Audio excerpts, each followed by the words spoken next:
In the name of the Father, and of the Son, and of the Holy Spirit, peace be to you, dear friends. I am your brother Mario Joseph from Philokalia Foundation. We were meditating the parable of Jesus Christ, and our decision is to meditate every day one parable until 25th of this December. For today's reading, we have taken a portion that is from Gospel of Matthew chapter 22 verses 14. Also Luke chapter 14 verses 15 to 24. The parable explains about the wedding garments. The parable of wedding garments is very, very significant and very meaningful. In Israel, it's a parable, okay. One father decided to conduct the wedding for his only son. And he invited hundreds of people, maybe thousands and lakhs. All came for the wedding. But the father and son saw a person who is sitting in the crowd without wedding dress. So they have sent him away or chased him out or cast him out. Now what is this wedding and what is this wedding dress? Who is this father and son? You all very simply know that it is all heavenly matters there. But there are something more which we must understand in this subject.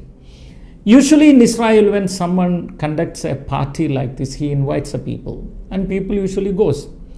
But suppose if anyone rejects that invitation, it is not rejecting the invitation, it is rejecting the inviter, the owner, or the person who is conducting that function. So usually it is an insult for that person, people try to avoid. And two types of invitation, the first they invite, the second after all the preparation again they invite. So both invitation they must accept, otherwise it is an insult for the owner. And some places in Israel those days, you know how they do, when they invite people for the wedding, with the wedding card they give wedding cloth also, because they have a particular uniform for the wedding parties. I say a kind of party wear. So they distribute party wear also with the invitation letter. I don't know whether here they distributed it or no. But anyway, when everybody came, someone was there without wedding dress. In a spiritual meaning, it is an invitation of the Almighty Father for the feast of His only Son, Jesus Christ. So it is an invitation to the mountain of salvation, for everyone to enter into heaven. We can understand this from Psalms 23:6, also Revelation 19:5-10, as well as Isaiah 25 verses 6. When we read all this portion, we must know that it is an invitation to enter into this salvation. And in this spiritual meaning, what is that cloth? What is this wedding cloth? We read that in Isaiah 64:6, we have to wear the cloth called holiness.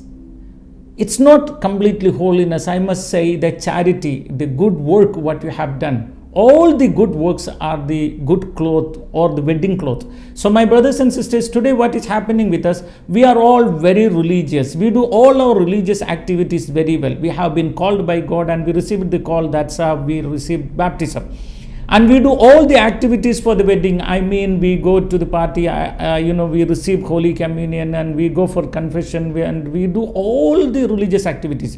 Novenas we say rosary and we say family prayer, everything. But the question is that, do you wear the wedding cloth? And what is that wedding cloth? The good work what you do. The work for the poor people. Buying medicine for the sick people, those who are literally poor, or building house for the poorest of the poor, or educating the children, the poorest of the poor, or taking care of the elderly, taking care of the orphans, and taking care of the, insane people. In all the way, you have to do some activities, some charity and some good works. And that is called the wedding dress according to Bible. So you may have all religious activities, but if you don't do this good work in your life, you may be rejected by God when you enter into the wedding party. Many times, people are ready to do something for God. They are ready to spend money on God. They are ready to spend money to build the church, to build the temple, to build the Gurudwara, to build the masjid. They are ready to spend the money to print Bible or Quran or Gita. They are ready to send lot of money for the satellite media channels. You know, they are doing all these things. But I don't think that it is called completely the charity or good work what Jesus expects. You know why? The intention of the spending is not very good sometimes. I have seen some people, they don't like their relatives. Relatives are suffering, these people are rich. For example, I am very rich in my family. There are many people who are suffering in my family. I'm not ready to support them because I don't have a kind heart. What I think, anyway, I did hard work and I earn money, so why should I freely give to them? Even if I give, they don't have gratitude. What's the point of giving to my relatives? And sometimes people, they don't like the neighbors and other people because they think that I am doing hard work, I earn money, I know that they are suffering, why should I give? And some people, they don't want to give to outside their caste or religion because I am Christian and I don't want to support the Hindus or Muslims or other religious people, because I am doing hard work and that should go in a profitable way. Why should I do? So many times when you are spending your money on God, sometimes that spending comes out of your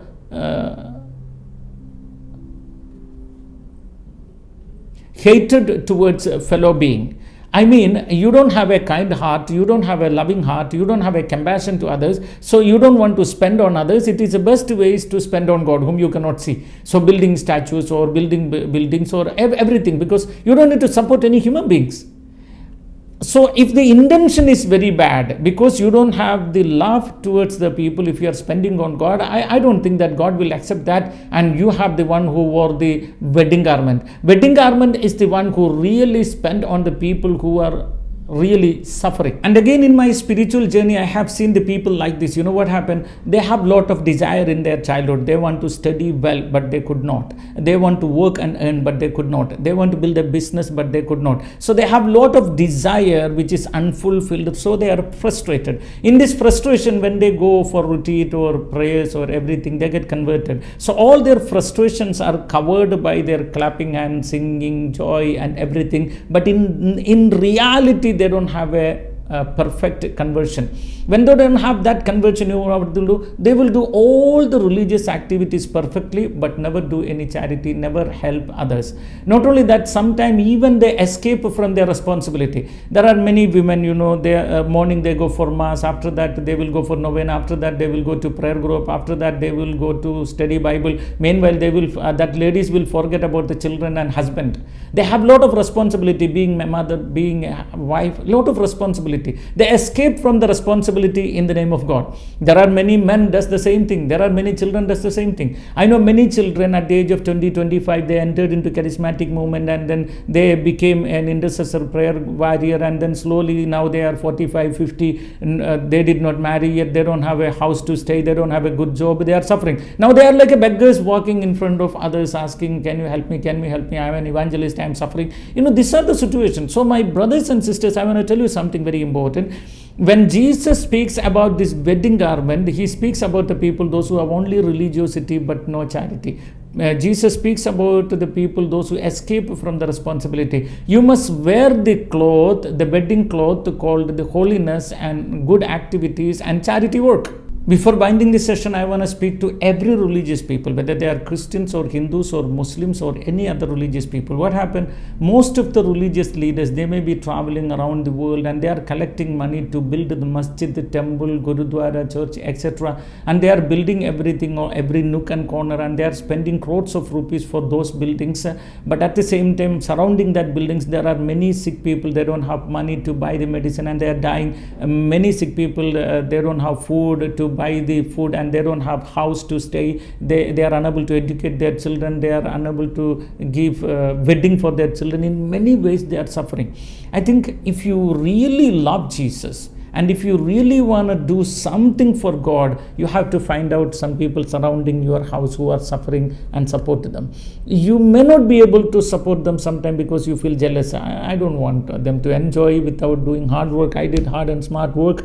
And no, that is out of, that shows that you don't have the love and concern in your heart. The love of God inspires you to support poor families. I don't know from where you are listening to me, my brothers and sisters, in this Christmas season, 2021 Christmas season. Can you wear a wedding cloth before entering heaven? And that wedding cloth should be some good activities what you do. Take a decision today itself. You are going to find out some person who need your help. Maybe with your time, with your words, with your money, with your knowledge, whatever it may be. Just cover yourself with that good activities so that when Jesus is coming on 25th, he may be able to receive you and see you in a wedding cloth. The next episode will be from Matthew chapter 23 verses 25 to 28. I repeat, Gospel of Matthew chapter 23 verses 25 to 28. May I request you to read this portion today itself, so that tomorrow when I explain the verses you will understand it very well. If you are seeing me first time, please subscribe my YouTube channel Philokalia Official in English, and share the videos to others, your relatives, kith and kin. Let everyone listen. Someone may help you because you are in need, or you can help someone because they are in need. When you are sharing this video, those who need the help may contact you, and those who wanted to do the help, they may do. So please share. Sharing is caring. May Almighty God bless you, and peace be with you.